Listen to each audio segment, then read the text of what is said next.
Ngoja hapana, ngoja kwanza. Sasa unanipeleka wapi?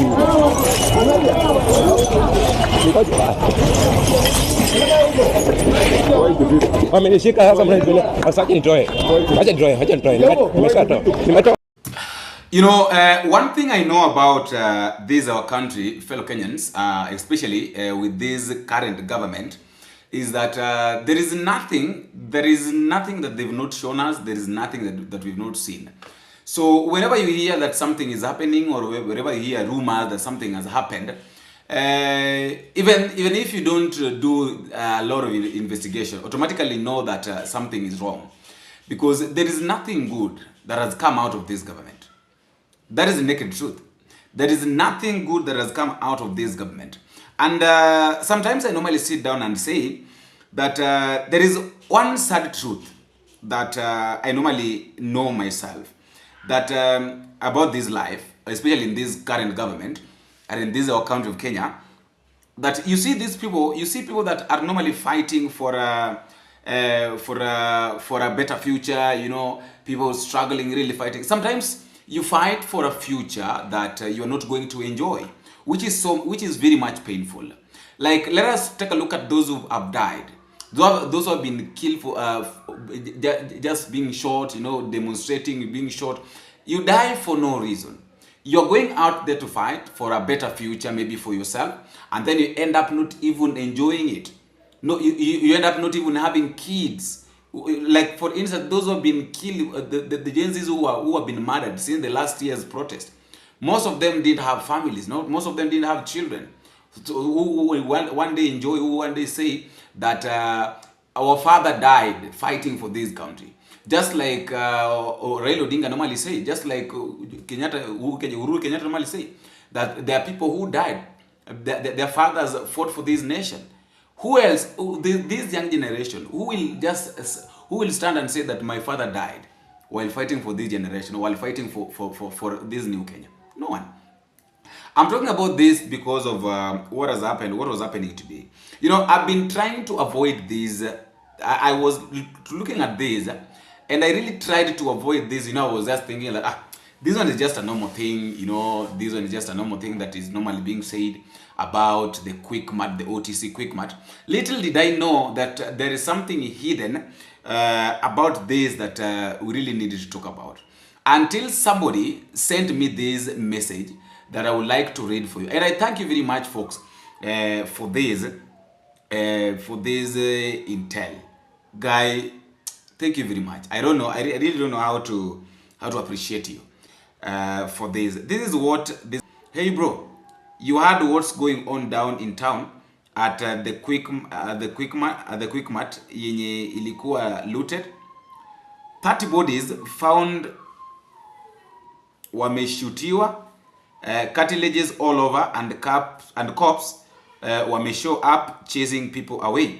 Wamesema eti walishutiwa wote juu ndio walikuwa wanaiba. And then got videos or photos, and then anasema kwamba tumefukuzwa, cops wako hapo, manze labda picha from far.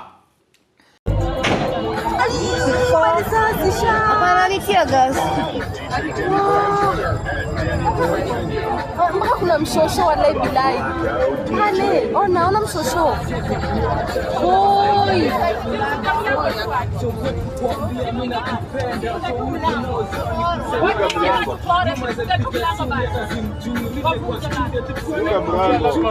There is a guy who is saying that kuna evidence gava ina feature, because inasemekana kuna wasee zaidi ya tao walipigwa risasi jana ndani ya QUICKMAT supermarket, na kuna miili zilitolewa jana usiku. Tena gava ndio inataka kutoa hizo dead bodies zingine leo usiku. So I have a lot of questions. I want to play your video, and I want you to watch this video from the beginning to the end, and then you be the judge. You just judge and tell me your comment at the comment section. Because in this video there is a clip that was taken. It was recorded inside, I think, by some of the workers. What is funny is that there is not even a droplet of blood You know, and in fact, even the way things are arranged, you know, suppose maybe there was like kulikuwa na risasi zilikuwa zinapigwa, ile risasi ambayo inakimbia papa, you could have seen, ungeona jinsi ambavyo vitu vimemwagika chini, nini, vitu vimepasuliwa, hata friji ingesimama, yani vitu. And these guys are playing with us. One thing I can say is that these people should be open and tell us where they killed these people and how they carried these bodies to this supermarket. And even the owner of this supermarket, QUICKMAT supermarket of OTC, or even the manager, should come clearly and tell us, why did he allow the police officers? Why did they give the police officers keys to open and allow people, bodies to be dumped inside, and then pretend as if these people were coming to loot QUICKMAT supermarket? Let you watch, and then please just watch this up to the end.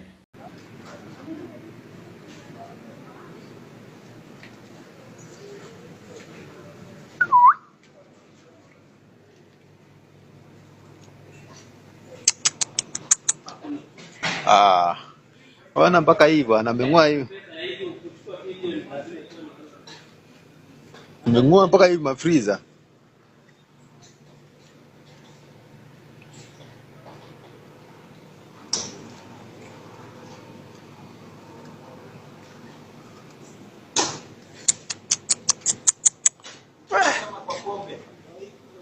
Walifika?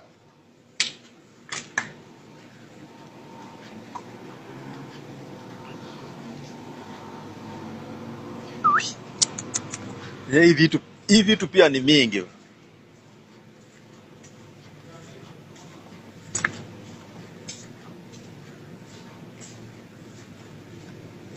Hii vitu pia ni mingi. Bado imebaki mingi hivi na umechukua mingi.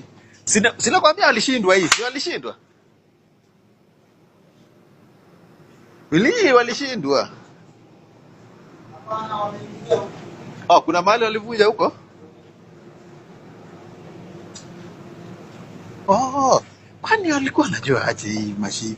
Oh, waliangusha hii kitu. Lakini walifagia.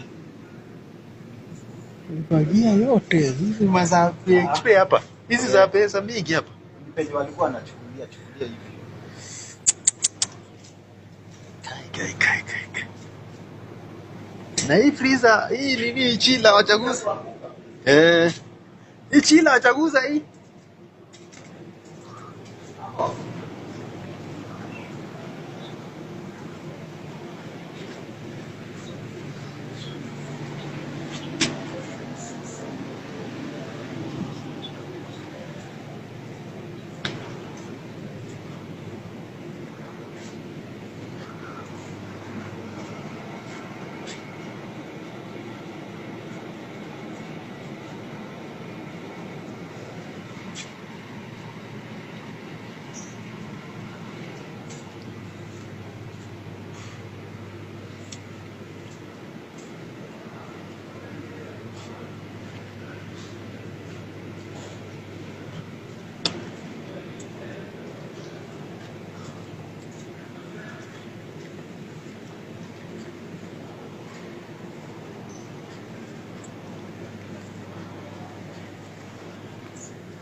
Sasa hii ameharibu bwana. Sasa hii hata ni kama tapata mpya sasa. Sasa hiyo umepata vipi?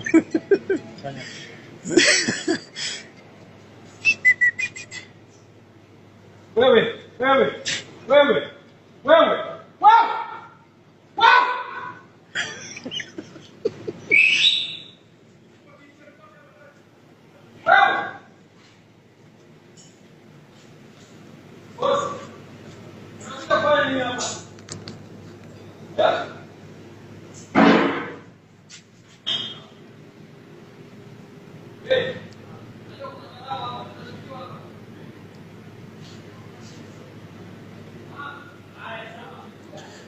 Sasa hapa pameua hiyo.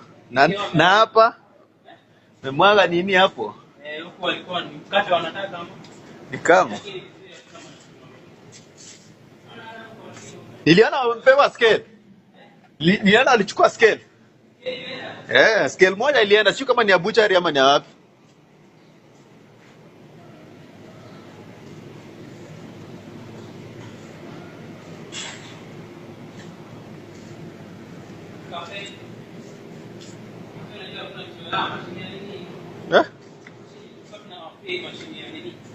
Wanaweza angusha. Si kuchukua hata kuangusha.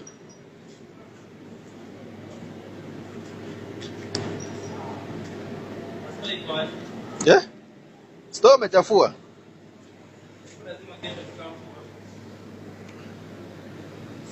Kafe ni kama mko sawa. Huku hata hakuna mtu. Huku niliona scale moja ikichukuliwa, nadhani wakibeba huko. QUICKMAT walichukua karibu yote. Niliparana huko wakikula.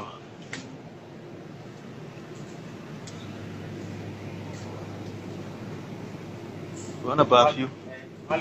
Sile expensive. Nasikia hata lika wameingia. Lika aliingilia kwenye.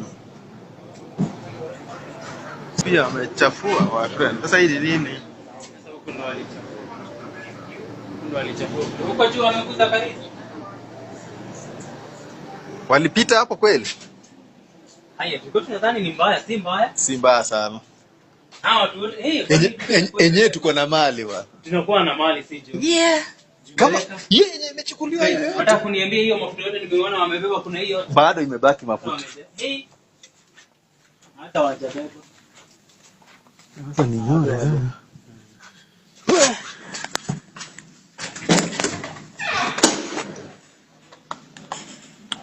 Tunakuwa na mali. Unaona hajagusia mafuta yote nimeona wamebeba na pale nini? Na wamebeba mingi. Kama tuangalie nini. Hiyo wameingilia hapo. Hata maziwa tunaona. Hapa fridge kwanza wachaguza hii. Hapa haja. Kama jamani.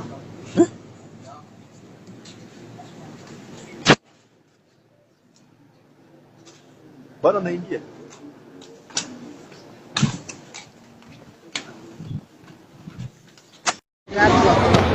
Basi wanawaona.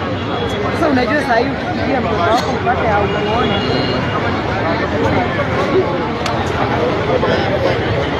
Moja utasikia. Hapa? Hii haki nimekuja na simu yako kufanya nini? Nafanya aje?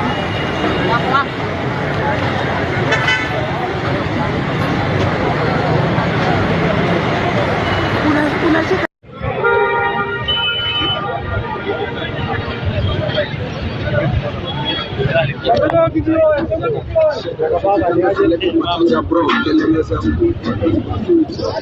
Koyo, ¿de qué?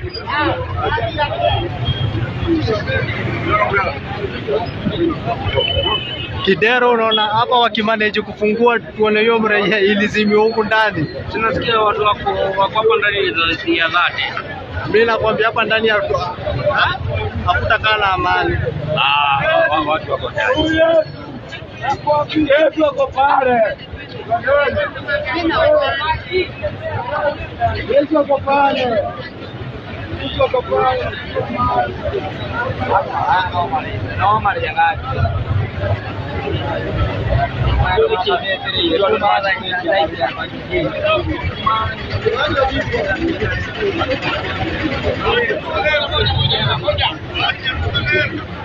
Apande fungua tuone.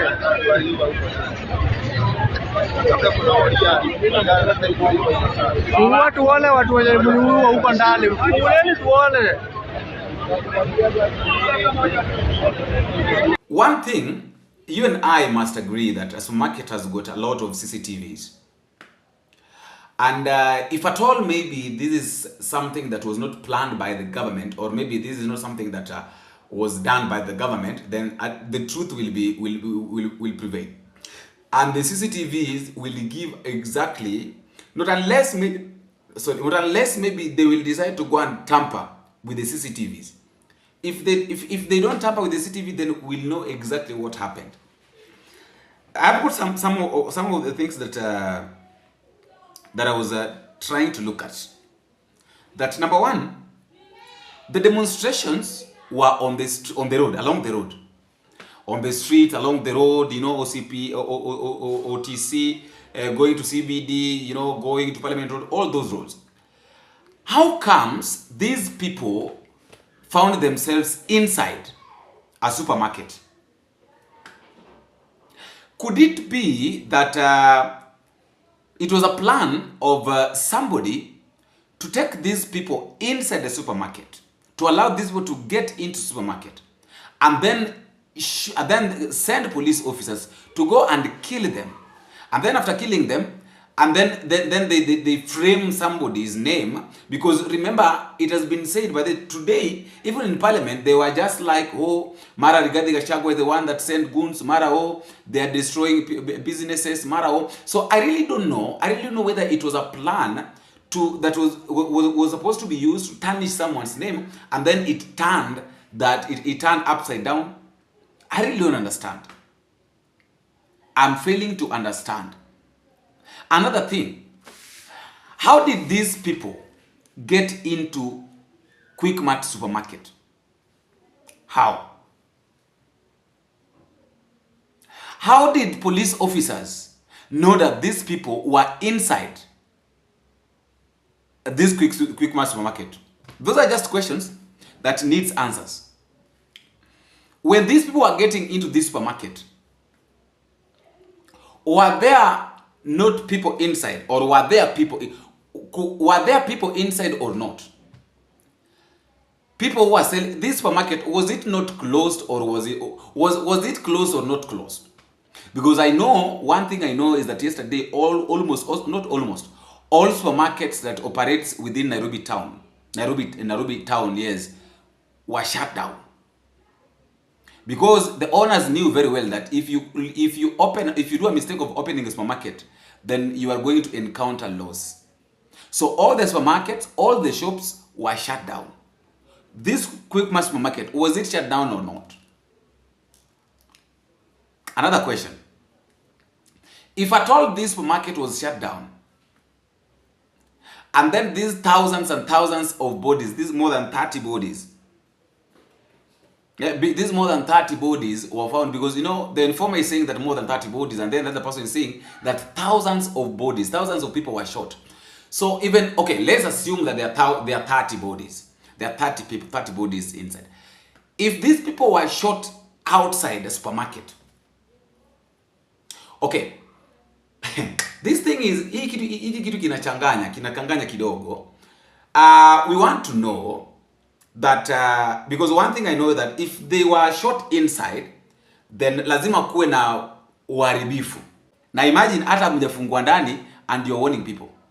Today I saw Murkomen loitering around the Nairobi, going to look for people whose business were destroyed. Like, seriously, are you really using common sense? Sometimes, you know, common sense is not common to everybody. Umenyoa kipara, kichwa yako ndio iko na kichwa yako ina kipara, lakini you are not thinking straight. It is not time for you to be walking in every business asking people how much did you lose, or what were you selling. It is time for you to give us the answers. Because one thing I know for sure is that these people, what was supposed to be done is that instead of these police officers running up and down chasing peaceful demonstrators, they were supposed to safeguard people's businesses. This thing that you are doing every now and then, this thing that you normally do, you are looking for, you know, you are walking, you want people to know, you want people to see the way you are working, you know, it's pathetic. That is, let me put it that way. It's very pathetic. I don't know. I really don't know. But one thing, people need answers. Murkomen, people need answers. You listen to one business person saying that they were told by IG Kanja that they should not put they should be looking, they should look for other people to come and protect their businesses instead of them protecting their business by themselves. So you know, sana the Inspector General, because alituambia business tusijaribu kutafuta watu walinde mali zetu, because tumezoea kuwa tunatafuta vijana wanalida mali zetu, lakini alituambia tusijaribu kufanya hivyo na tukamsikia. Saa hii ni sisi wenyewe tunaumia, because tungelida kama vyenye tumezoea, hii mambo zingine hazikujafanyika. Kwa hivyo hii ni kitu imekuwa connection from the national government huko juu, na mtu anastahili hata kuwa mko nyumbani ni Murkomen, because badala kuwa anafanya mambo ya security ni political peke yake. Kwa hivyo watu wakubwa kutoka Murkomen, IG wote wanastahili kuwa nyumbani. Hao wote wanastahili waende nyumbani kabisa, because hao wametufelo zaidi. Hiyo. Oh Jesus. Well, it is painful. You know, my problem is not even my problem is not even about those people who lost their businesses. My problem is these people that were shot, these people that are inside this one. And why is it that they are refusing?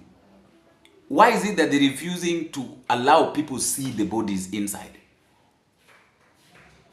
Remember, if these people were taken, if these bodies were taken inside there after being shot somewhere, then the government have got a lot of questions to answer. Murkomen must have a lot of questions to answer. IG Kanja must have a lot. You know, they really protected Langat during the killing of Albert.